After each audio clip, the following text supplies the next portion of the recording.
बुज़ुर्ग नाम में आप सबकी सलामती हो। आइए मेरे साथ खरूज की किताब निकालिए, उसका 20वां बाब।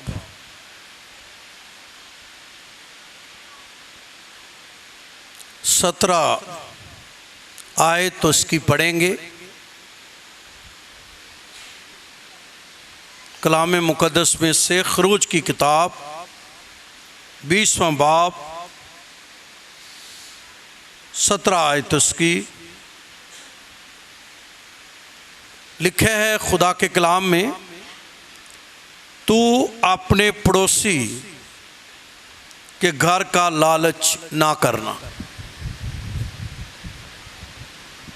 तू अपने पड़ोसी की बीवी का लालच ना करना, ना उसके गुलाम का और उसकी लौंडी और उसके बैल और उसके गधे का, और ना अपनी पड़ोसी की किसी और चीज़ का लालच करना।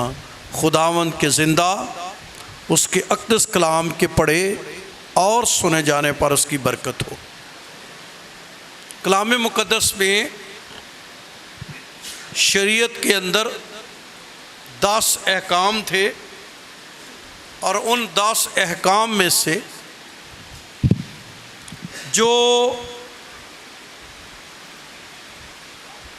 3 दफ़ा ये लफ्ज़ आया है लालच। 10 काम में एक ही आयत में कितनी दफ़ा लफ्ज़ आया है? 3 दफ़ा। कहाँ कहाँ? घर का क्या ना करना, बीवी का लालच ना करना पड़ोसी की, और फिर उसकी किसी चीज़ का क्या ना करना। तो एक ही हुक्म में 3 दफ़ा लफ्ज़ क्या आ गया है? लालच। इसका मतलब है कि जितने अहकाम 10 मिले हैं पुराने अहदनामा में, उनमें जिस चीज़ पर ज़्यादा जोर दिया गया है वो क्या है? लालच। और इंसानी ज़िंदगी में लालच इसको भी कहते हैं कि किसी चीज़ का पसंद आ जाना। जो चीज़ आपको बहुत ज़्यादा क्या हो, पसंद हो। जैसे कलाम मुक़द्दस में पैदाइश की किताब के अंदर जो है, हवा को क्या आ गया था पसंद है? क्या लिखा है वहाँ? खुदा वहाँ भी लफ्ज़ लालच ही जो है, जो अब्रानी ज़बान में लालच के लिए लफ्ज़ इस्तेमाल हुआ है, वही लफ्ज़ यहाँ इस बात के लिए हुआ है 6 आयत में 3 बाब में। औरत ने जो देखा कि वो दरख्त खाने के लिए और आँखों को और अकल बख्शने के लिए, तो ये जो लफ्ज़ है ना खुशनुमा, उसकी आंखों को क्या लगा? अच्छा बड़ा लग रहा है, बहुत प्यारा। जैसे कभी कभी हमें कुछ चीज़ें बहुत ज़्यादा क्या हो जाती है और हम उसे किसी ना किसी तरह क्या करना चाहते हैं? लेना चाहते हैं। बाइबल इसको क्या कहती है? लालच। और कलाम में लालच करने से क्या किया गया है? मना किया गया है, क्योंकि ये भी एक गुनाह के ज़ुमरे में बहुत बड़ी बात आती है जब इंसान को कोई चीज़ का बहुत ज़्यादा पसंद आ जाए। आप कभी देखते हैं किसी शख्स ने कोई अच्छी चीज़ पहनी हो तो कहेगा आपकी चीज़ बड़ी अच्छी है। पीछे क्या होता है? 99 लोगों का क्या होता है कि ये चीज़ मुझे क्या करे, तो वो किस ज़िमरे में आता है?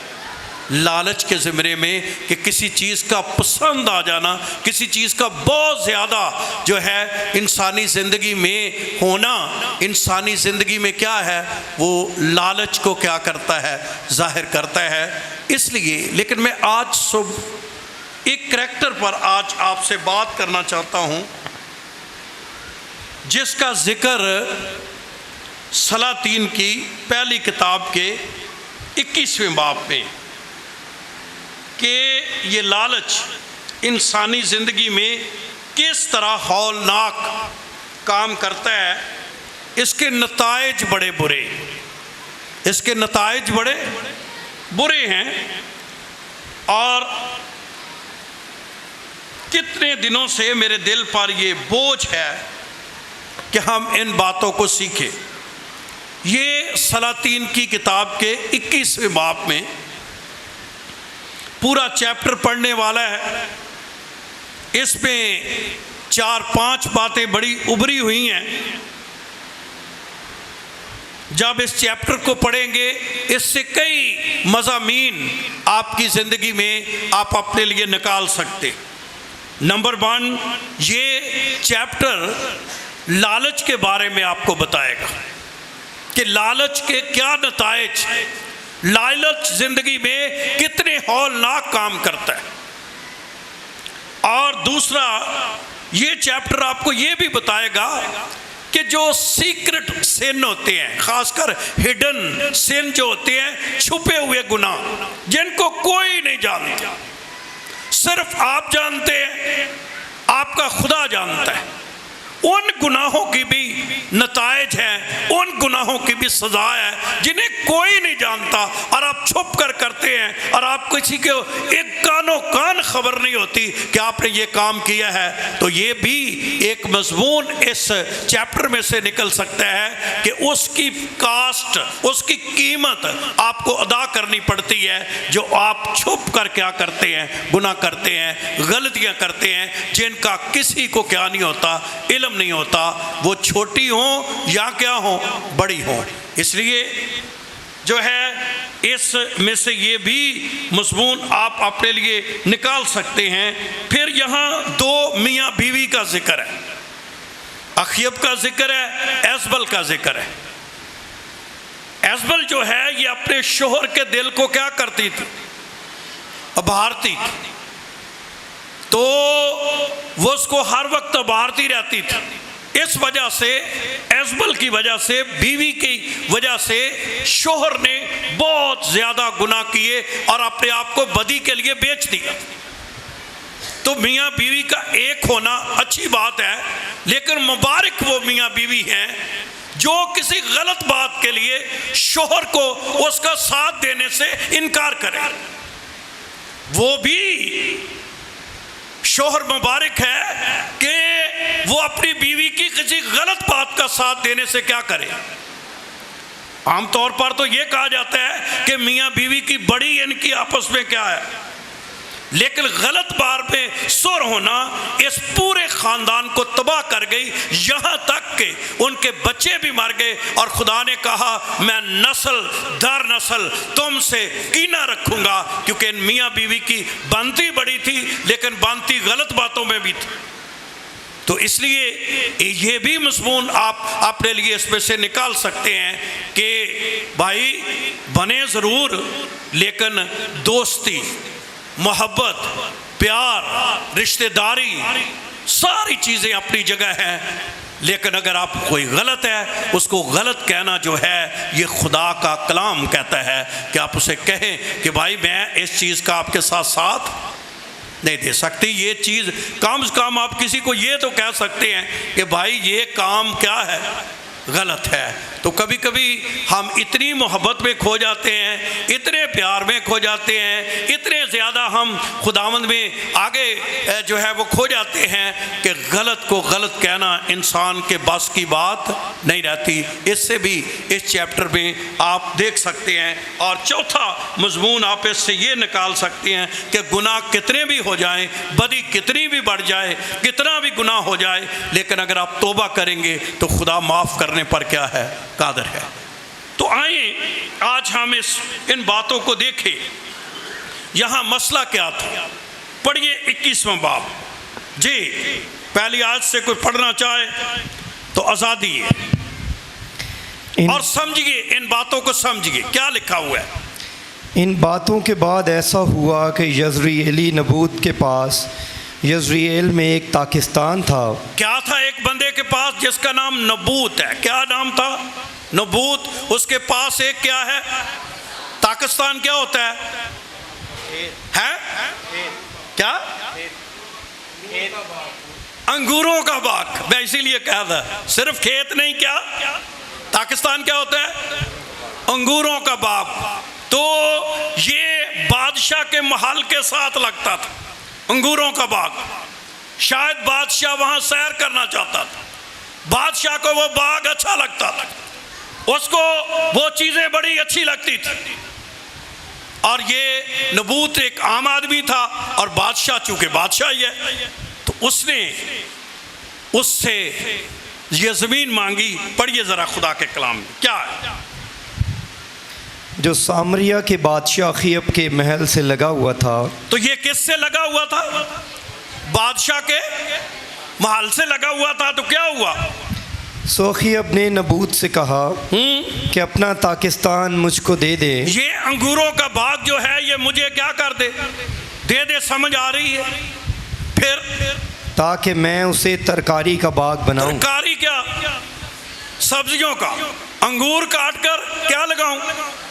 कभी कभी इंसान की अपनी सोच होती है, उनको उसके अंगूर अच्छे नहीं लगे, क्या लग रहे हैं उसको? अपनी तरकारी। ठीक है ना?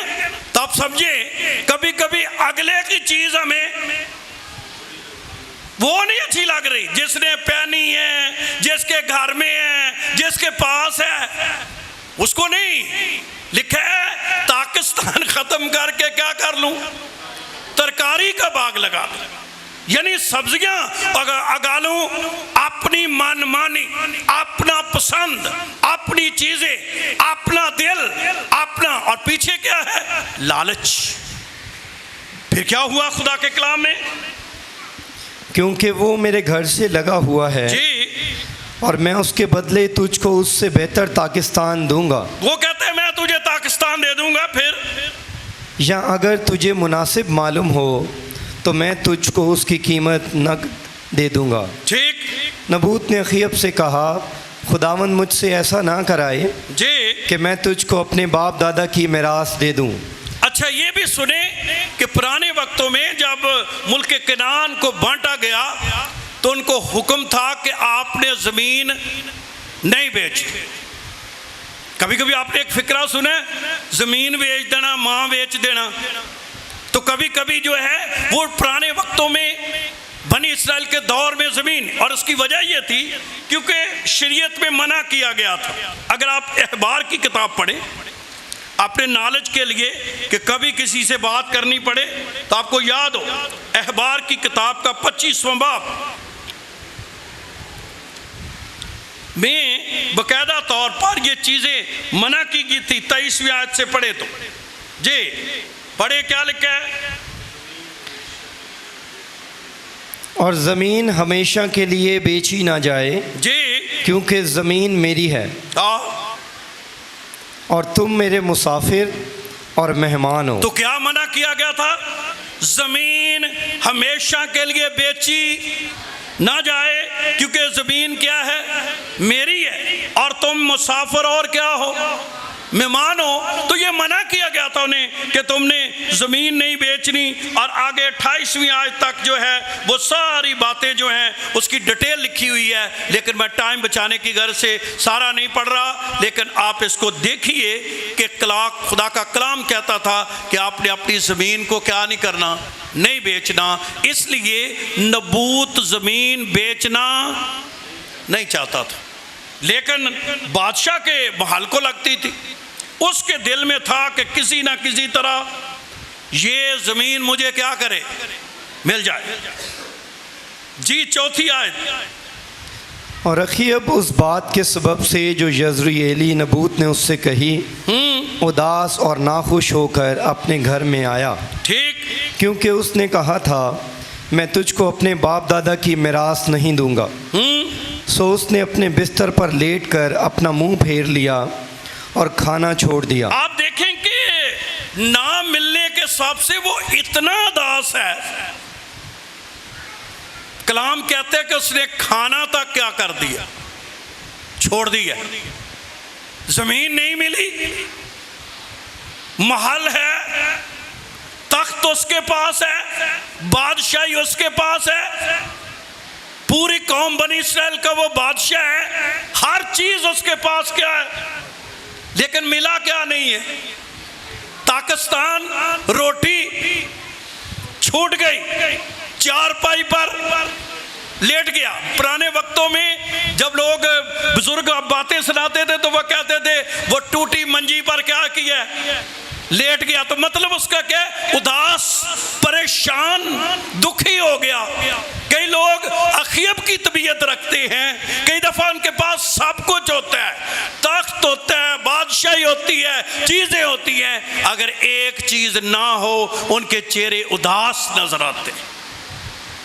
अभी बादशाह सारे बनी इसराइल में अमीर तरीन बंदा है जिसकी बादशाही हो, तो वो एक सिर्फ टुकड़े के लिए क्या हो गया, उदास हो गया है और जाकर चारपाई पर लेट गया है और यहां तक उदास हो गया है कि खाना भी छोड़ दिया है। ये कौन सी चीज है जो इंसान को इस जो है मुकाम तक ले आती है? लालच उदासी पैदा करता है, गम पैदा करता है, दुखी करता है, उदास करता है और यहां तक कि खाना भी छूट जाता है इंसान का। और खुदा के कलाम कहता है सब कुछ होने के बावजूद, सब चीजें रखने के बावजूद ये शख्स बीमार सा हो गया। यहां तक कि खाना क्या, आगे पढ़ेंगे तो लिखा है ये बीमार भी हो गए। किस बात से? कि पाकिस्तान नहीं मिला। इतना लालच, इतनी इसके अंदर तमा है, इतना इसके अंदर इस बात की ख्वाहिश, इतनी इसको ये चीज़ पसंद आ गई है कि वो बीमार होने लग गया है। लेकिन खुदावंद का कलाम क्या कहता है, उसकी बीवी जो थी वो बहुत तेज थी। इसको बाइबल में जादूगरनी भी कहा गया है और बहुत शरारती औरत कहा गया है एजबल को। और खुदावंद का कलाम कहता है जब 5वीं आयत पढ़ते हैं तो तब उसकी बीवी एजबल ने उसके पास आकर उससे कहने लगी, तेरा जी ऐसा क्यों उदास है, तू क्यों रोटी नहीं खाता?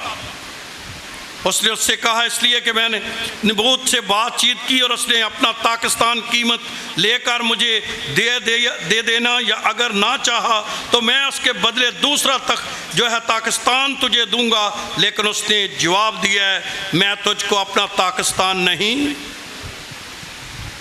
उसकी बीवी इस्बल ने उससे कहा, इस्राएल की बादशाही पर यही तेरी हुकूमत है, उठ रोटी खा और अपना दिल बहला।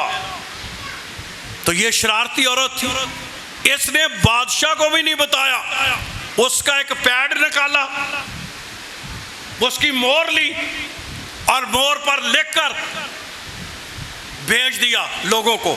और आगे उसका जिक्र है, क्या भेजा उनको, पढ़िए जरा 8वीं आयत जी। सो उसने अखीयब के नाम से खत लिखे और उन पर उसकी मोहर लगाई। ये इसका बात बादशाह को पता है उस बात का? नो, बीवी घर से उसके कागज निकाले हैं, मोहर निकाली है और क्या लिखा है, खत लिख दिया अपनी तरफ से। क्या? और उनको उन बुजुर्गों और अमीरों के पास जो नबूत के शहर में थे जी और उसके पड़ोस में रहते थे भेज दिया जी। उसने उन ख़तों में से ये लिखा कि रोज़ा की मुनादी करा के नबूत को लोगों में ऊंची जगह बिठाओ और 2 आदमियों को जो शरीर हो उसके सामने कर दो कि वो उसके ख़िलाफ़ ये गवाही दें कि तूने खुदा पर और बादशाह पर लानत की। फिर उसे बाहर ले जाकर संसार करो ताकि वो मर जाए।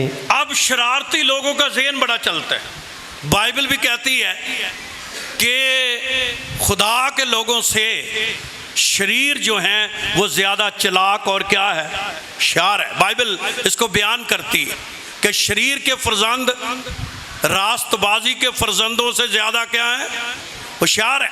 और खुदावंद का कलाम कहता है इस शरीर औरत ने क्या किया, पैड निकाला, लेटर लिखा बादशाह के नाम पर और ये लेटर लिखा कि इस शख्स ने बादशाह पर और खुदा पर लानत की है। पुराने वक्तों में ना कोई, आज तो बादशाह को भी मजाक कर लेते हैं, पुराने वक्तों में कोई बादशाह के बारे में बात नहीं कर सकता था।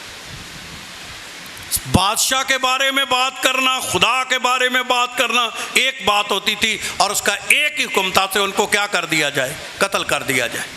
तो इन्होंने कहा इन्होंने बादशाह पर और खुदा पर लानत की है। उसका हुक्म था संसार कर दिए, पत्थरों से ख़त्म कर दिया जाए। तो इसको पत्थरों से मार दिया गया नबूत को, और वो संसार हो गया।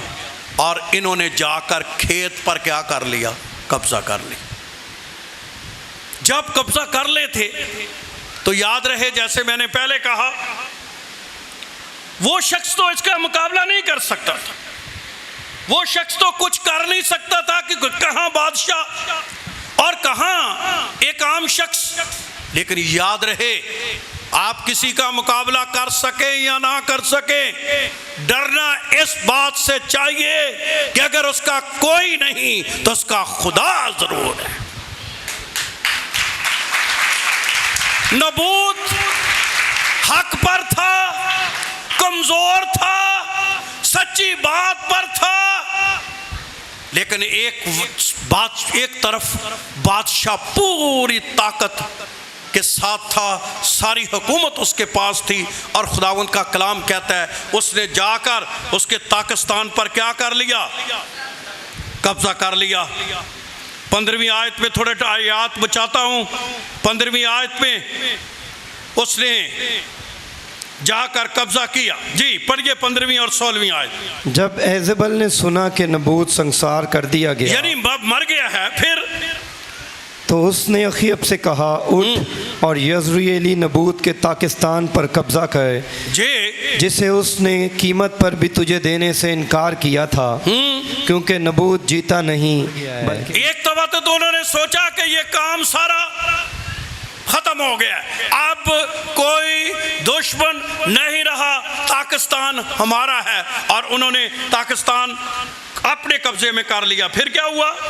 जब अखीब ने सुना कि नबूत मर गया है, तो अखीब उठा ताकि यज़रेली नबूत के पाकिस्तान को जाकर उस पर कब्जा करे। अब जब पता चल गया कि भाई नबूत जिसका पाकिस्तान था वो तो बंदा संसार हो गया है, मर गया है, खत्म हो गया है, अब तो कोई बंदा ही नहीं कि ऐसा काम हो। तो कलाम में लिखा है बादशाह बड़ी शान और शौकत से जाकर उस खेत पर, उस पाकिस्तान पर क्या करने लगा? कब्जा करने लगा। लेकिन सुनिए खुदावंद क्या कहता है। खुदा ने मुदाखलत की। 17 आयत में क्या लिखा है? और खुदावंद का ये कलाम एलिया तशबी पर नाजिल हुआ कि उठ और शाह इस्राईल अखीब से जो सामरिया में रहता है मिलने को जा। जी देख वो नबूत के पाकिस्तान में है और उस पर कब्जा करने को वहाँ गया है। सो तू उससे ये कहना कि खुदावंद यूँ फरमाता है कि क्या तूने जान भी ली और कब्ज़ा भी कर लिया। सो तू उससे ये कहना कि खुदावंद यूँ फरमाता है कि उसी जगह जहाँ कुत्तों ने नबूत का लहू चाटा, कुत्ते तेरे लहू को भी चाटेंगे। और अपने क्या लिखा है? अभी ये शख्स कब्जा करने के लिए वहां गया है, लालच से भरा हुआ शख्स, और बंदा भी मरवा दिया, और कोई शख्स नहीं है जो जमीन पर बादशाह को पूछने वाला हो।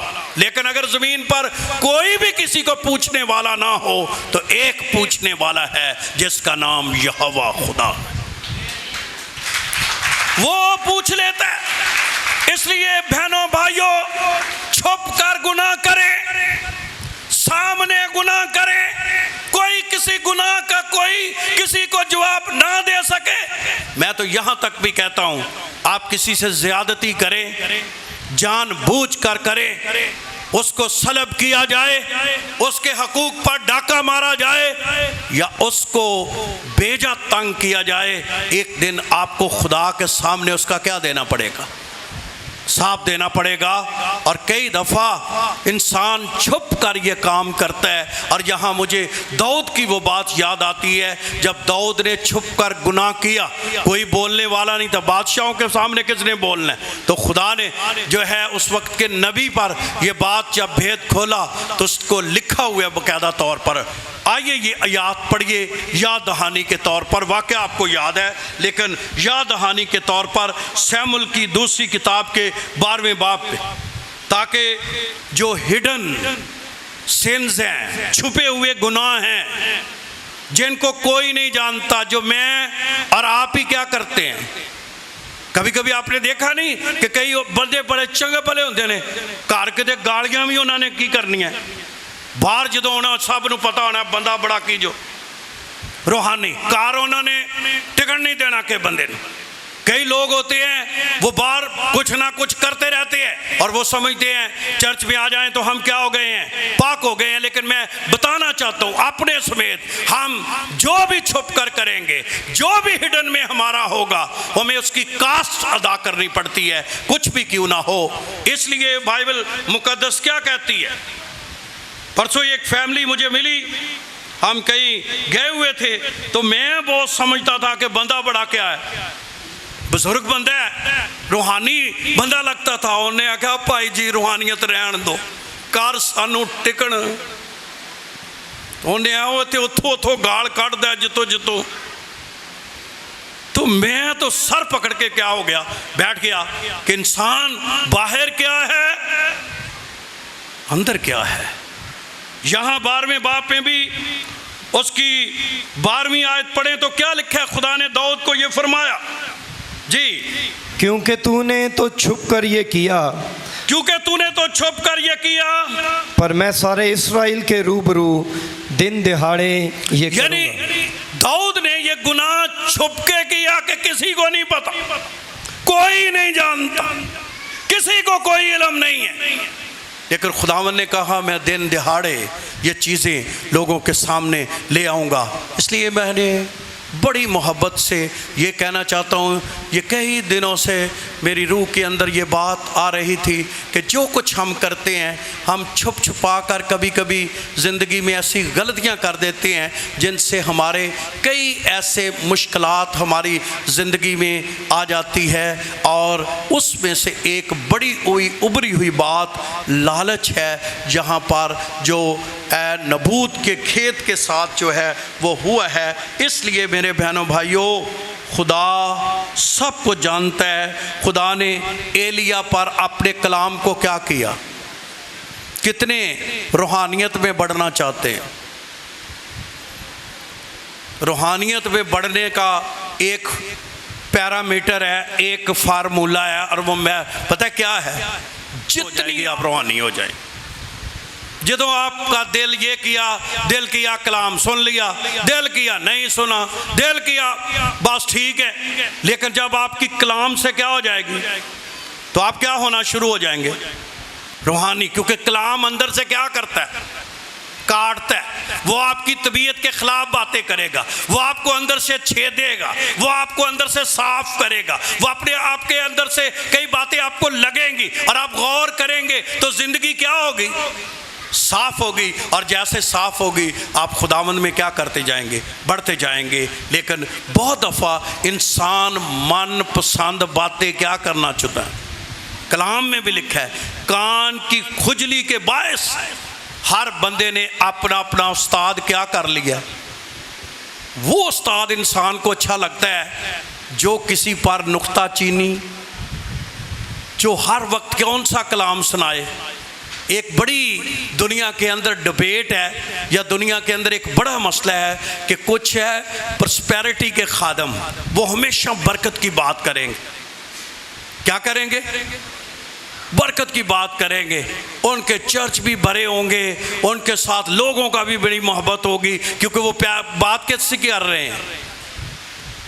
लेकिन उनको भी जो थियालीजल लोग हैं, जो थियाली जो है वो जानते हैं, वो उनको गलत करार देते हैं कि सब चीज़ें नहीं, क्योंकि आप सिर्फ बरकत की बात करते हैं। आप इन चीज़ों की भी बात करें कि गुनाह की क्या मिलेगी, सज़ा मिलेगी। ऐसे भी चर्च है जहां उन्होंने कहा कि आपने तौबा कर लिया, अब आप पर कोई सज़ा का हुक्म नहीं है। तो वो फिर इस तरफ लगाते हैं, नहीं तुसी पाक, बस पाक ही पाक, पाक ही पाक, पाक ही पाक। कई लोग तो आपको ऐसे मिलेंगे, वो कहते हैं कि आपने 51 ज़बूर नहीं गाना। कौन सा, फजल नाल। एक बंदा लड़ पड़ा, उसने कहा भाई जी 141 ज़बूर नहीं गाना। आपके बड़े वो अपने आप को उस्ताद समझते हैं, वो 141 ज़बूर नहीं गाते। यहोवा मैं वो मेरे वाल तू वो आंदे ने साढ़े कोल ही है तो मैं भावें अंदरों खाली होवे ते कोल ही है तेरे, तो मैं क्या इसको बाइबल से निकाल दो। अगर आपने नहीं तो मतलब क्या है कि दुनिया के अंदर बड़ी तालीमें हैं जिन पर लोग जो है वो खुश होते हैं और बड़ी शादमानी होते हैं। मुझे एक बात बताओ, प्यो दियां गल्लां किन्नियां कुनों चंगियां लगदियां? प्यो हमेशा ही है, क्यों माँ हमेशा क्या लगाएगी? प्यो ने फिर कुछ सख्ती भी करनी होती है, तो प्यो की सारी बातें, इसीलिए तो सोनू भी गाता है प्यो तेरियां झिड़कां हमें याद। मतलब प्यो भावें सारा रात मर जाए, जो मर्जी कर दे, ओदियां रहनियां की ने? झिड़कां ही रहनियां ने। वजह क्या है झिड़कां रहने की? क्योंकि बाप जो है वो डिसिप्लिन करता है। चर्च में भी पास्टर क्या होता है, बाप की हैसियत रखता है, वो डिसिप्लिन करेगा, वो बताएगा ये बात गलत है, ये बात ठीक है। और इंसान को पता है, बच्चों को भी आप गलत बात से रोकें तो क्या होगा, उसको गुस्सा लगेगा। हमारे घर में छोटा सा बच्चा आता है, वो मोबाइल बड़ा देखता है, तो मैं कभी कभी देखता हूँ कि जब उससे मोबाइल छीना जाए उसकी जान निकल जाती है बच्चे की। वो उसको माँ भी अच्छी नहीं लगती, उसको कोई भी अच्छा नहीं लगता उस बच्चे को। क्यों? क्योंकि उसको गलत बात से क्या किया गया है, रोका गया है। अभी आप बताएं कि उसको रोकना चाहिए कि नहीं रोकना चाहिए? आवाज कम है? पर जिसको रोका गया उसको अच्छा लग रहा है। इसी तरह बात है। तो लेकिन एलिया पर खुदा का कलाम क्या हुआ, नाज़िल हुआ। क्या हुआ? नाज़िल हुआ कि जा, बंदे ने पाकिस्तान पर कब्जा कर रहा है, उसको कलाम सुना। तूने जान भी ली और तूने क्या किया, कब्जा। और उस वक्त ये बादशाह था और साथ नबूवत क्या हुई, नबूवत ये इनके साथ हुई। खुदावंद के कलाम में लिखा है, उसको कहा गया कि अब जो है खुदावंद फरमाता है, इस जगह जहां कुत्तों ने नबूवत का लहू चाटा, तेरा लहू भी चाटेंगे। तो कोई उस वक्त ताकत थी कोई बादशाह पर हाथ डालने वाली? ये तो छुप कर किया गया था, ये तो बड़ी प्लान से किया गया था, ये तो बड़े तरीके से काम किया गया था। लेकिन पीछे एक हस्ती है जिसकी आंखें आग के शोला की तरह हैं। वो सब चीज़ें हमारी क्या करती है, देखते हैं हम क्या कर रहे हैं, हमारा क्या कुछ हो रहा है, जो कुछ हम घरों में करते हैं हमारे सीक्रेट में होता है, जो चीज़ें हम कर रहे होते हैं। और मैं तो कहता हूँ कन्वर्सेशन भी जो आप करते हैं, गुफ्तगू भी जो अपने बंद कमरों में करते हैं, खुदा वो भी क्या करता है, सुनता है। वो खुदावंद क्या करता है, सुनता है। और कभी कभी हम घरों में जो बातें करते हैं, बाहर में तो नहीं पता होता कि किसी को पता है या नहीं पता, लेकिन कौन देख रहा होता है, खुदा देख रहा होता है। कई कार जे चुगलियां तो चुगलियां करनियां, जदों मिले आओ जी पाई जी, आओ जी पाई जी, आओ जी पाई जी, ते खुदावंद ऊपर हस रहा होंदा कि घर ते उतों। लेकिन खुदावंद सब कुछ इन चीज़ों को क्या करता है, देखता है, वो जानता है इन बातों को। इसलिए लिखा है एलिया पर खुदावंद का क्या हुआ है, क्या हुआ? जब बरकत मिलनी है तब भी कलाम नाज़िल होना है, जब अदालत होनी है तब भी कलाम, जब शिफा होनी है तब भी कलाम, जब किसी खानदान ने तरक्की करनी है, बाहर के दरवाजे उस पर खुलने हैं तो क्या होना है, कलाम। जब किसी पर मसा बढ़ना है तो तब भी होना है कलाम। तो फिर क्यों ना कलाम ही के प्यासे रहे, कभी कलाम से भागे ना, कलाम की अनसुनी ना करें, नहीं तो हमारी तरक्की रुक जाएगी और हम आगे नहीं बढ़ सकेंगे। तबीयत के खिलाफ हो या तबीयत से मेल खाता हो, उसको सुने, वो हमारी हड्डियों के लिए क्या बन जाएगी, ताजगी बन जाएगी। कईयां नूं कलाम ना बड़ी होंदी है, गीत गाउंदे रहो तो की रहणगे खुश, ढोलकी वैसे भी वजदी रही तो बंदा खुश। जिवें कलाम होया आओ गए, पता नहीं, मैं ख्याल है भी इस बंदे ने तरक्की दे पहाड़ जड़े नहीं अबूर कर ले। क्यों? कि इसको दिल से, फिर खुदा दिलों को देखता है। ये नहीं कि हमने किसी को दिखाना है कि आप मुझे बड़ी कलाम से प्यार है। खुदा देखे। कौन देखे?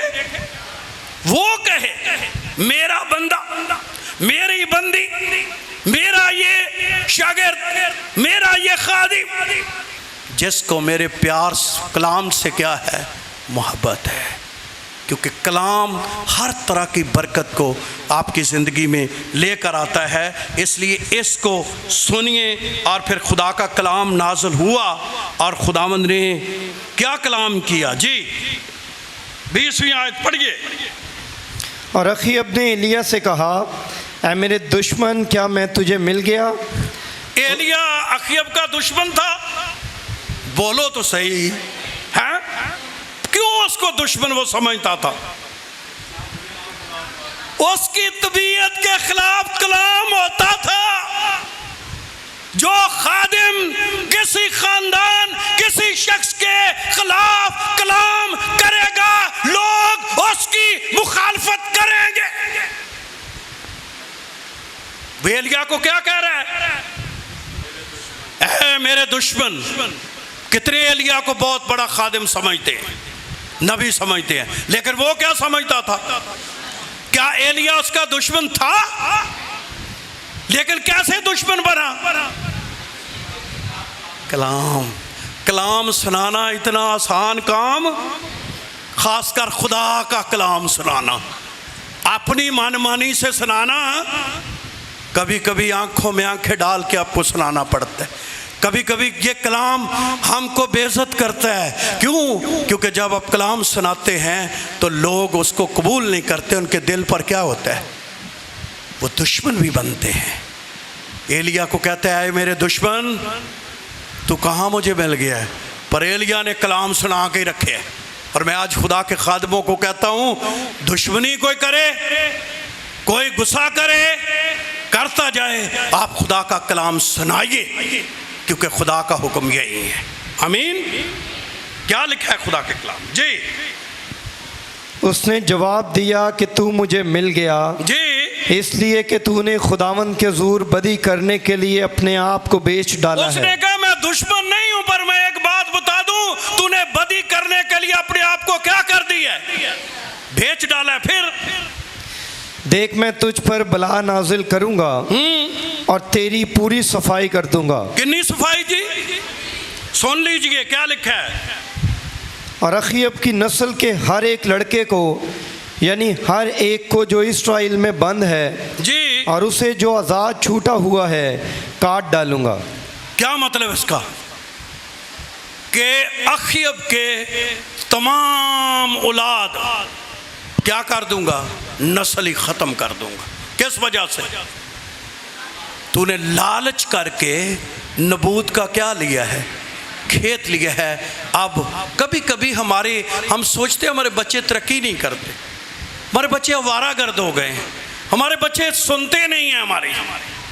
लेकिन बहुत दफ़ा ये माँ बाप का भी बहुत बड़ा क्या होता है? गुनाह होता है, जिससे बच्चों की तरक्की रुक जाती है। बच्चे उस लेवल की तरक्की कर नहीं पाते। और खुदावंद का कलाम कहते हैं, उसने कहा मैं तेरे घर की सफाई, मतलब हर शख्स को ख़त्म कर दूंगा और कोई नहीं बचेगा, क्योंकि तूने बड़े तरीके से, हिडन तरीके से, सीक्रेट तरीके से तूने कब्ज़ा तो कर लिया है, लेकिन अब के इसके नताइज तुझे भुगतने पड़ेंगे। तो मेरे बहनों भाइयों, जो कुछ हम छुप कर करते हैं, एक दिन कोठों पर का बाइबल क्या कहती है, उसकी क्या होगी? मनादी होगी। इसलिए जो है उसको कहा गया और उसके घराने को ख़त्म कर दिया गया। और अगर आपको याद हो तो अखीब के कितने बच्चे थे? हैं? 70। कितने? 70। तो क्या किया था उनको? 70 बच्चे थे इस बादशाह के। कितने? बीवियां ज्यादा होती है ना। 70 बच्चे थे। एक ही दिन में इसको एक जगह पर रखकर उन 70 जो है बच्चों को एक दिन ही कत्ल कर दिया और एलिया की वो नबूवत पूरी हो गई। पीछे बात क्या थी?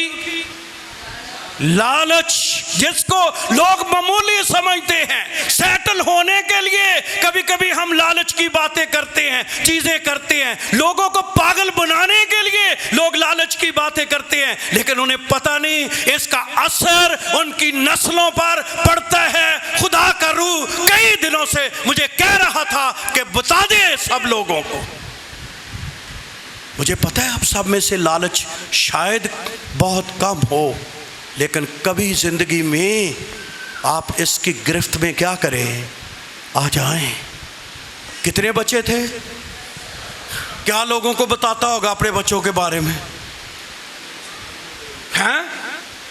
और मेरे 70 मुंडे नहीं, मेरियां बड़ियां की नहीं, बावां नहीं, पर एक ही दिन दे विच 70 बच्चे आ गए। और ये अफसोसनाक वाकया है। वजह लालच।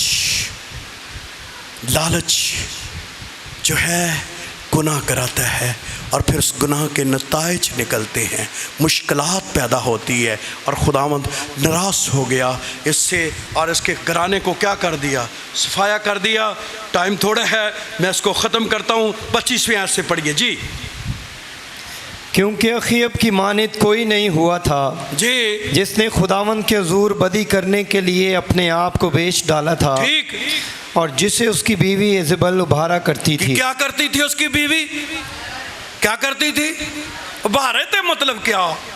मैंने चेक तो नहीं किया इसका, लेकिन की और जिन्हों पंजाबी चाहते ने चुक के रखना, सपोर्ट पूरी पिछों पे जे झूठ मारना ही दे नाल मैं भी पूरी खड़ी हां तेरे पर, तू एक बारी काम खिंच के आ जाओ, कुछ करना ही। ये क्या करती थी? तो फिर भारती जी के बच्चे किन्ने मरे? आपी भी मरी, इसका भी कुत्तों ने लहू चाटा। ये खिड़की में खड़ी थी तैयार होकर, जब अलीशा का दौर आया उसने कहा इसको नीचे फेंको। वहां जो इसके संभालने वाले थे उसने नीचे फेंका और फिर इसके ऊपर से घोड़े उन्होंने रथ जो है गुजारे और इसका जो है लहू वहां इसकी लाश बिखर गई। और खुदावन का कलाम जो है वो एलिया का पूरा हुआ, जो खुदावन ने एलिया के ज़रिए जो है वो किए था। कितना भी इंसान ज़ोरवर हो, कितना भी ताकतवर हो, कितनी भी हो, लेकिन ये अपने बंदे को क्या करती थी? कदी कदी कई बई बंदे कई होंगे ने कि जिमें वो बगैर रहना ही नहीं। ओ भाई गलत गल ली, गलत नू कह दो भाई, फिर भी वो आपका बंदा ही है। बीवी को कह दें कि ये बात ठीक, फिर भी वो आपकी, मतलब इस बात में आपका प्यार ज्यादा नहीं है। बाइबल मना करती है। ये घरानों को तबाह करने के लिए, बर्बाद करने के लिए लिखा। उसकी बीवी क्या करती थी?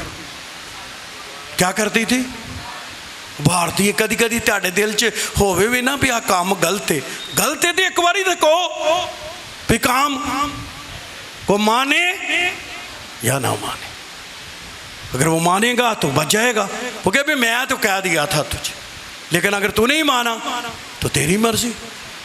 बीवी को कह दे भाई ये काम ठीक नहीं है, कहना आपका फ़र्ज़ है, ये बाइबल आपको बताती है। दोस्तों को भी कहना चाहिए, कलीसिया को भी कहना चाहिए, एक दूसरे को भी कहना, हम खिदमतों को भी एक दूसरे को कहना चाहिए। कोई माने या ना माने ये उसकी अपनी है। कोई गुस्सा करे उसकी अपनी मर्ज़ी है, कोई कुछ करे, लेकिन आप खुदा की ज़ुरी में क्या होंगे? सुरखरू होंगे। इसलिए कलाम कहता है उसकी बीवी क्या करती थी? हैं? तो ये नहीं कहना शुक्र है मेरी बीवी ते जो मैं कहना ओ मानदी है, गलत कवा गलत ते सही कवा। नहीं नहीं, सही मानो, गलत के लिए कहो, ताबेदारी ज़रूर कहो, लेकिन गलत को गलत कहना ये बाइबल की जो है वो बाइबल कहती है इसको ज़रूर करो।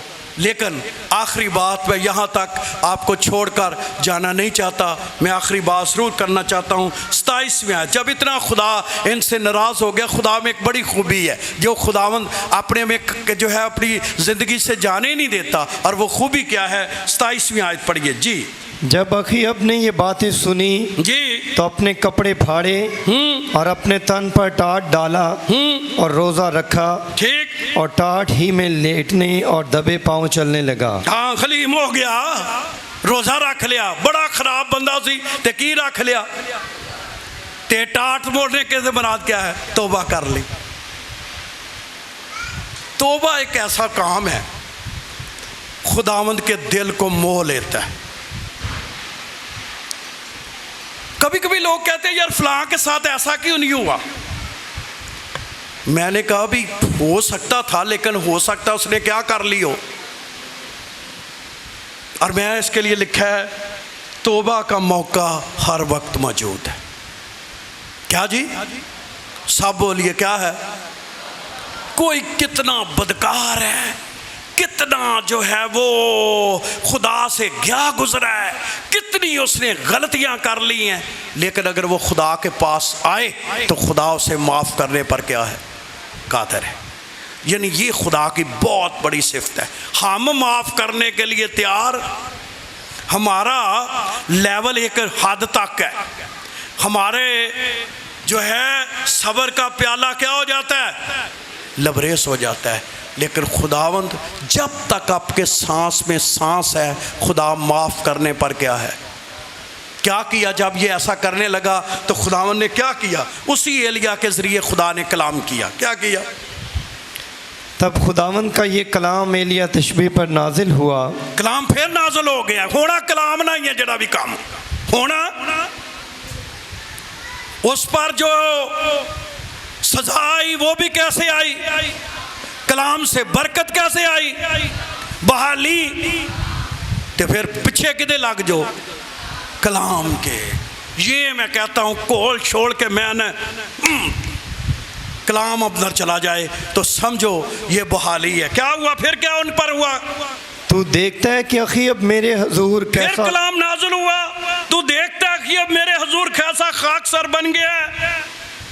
फिर बस चूंकि वो मेरे हुजूर खाकसार बन गया है जी, इसलिए मैं उसके अयाम में ये बला नाजिल नहीं करूँगा, बल्कि उसके बेटे के अयाम में उसके घराने पर ये बला खुदा ने कहा जो मैं कलाम किया अब मैं अखीयब को।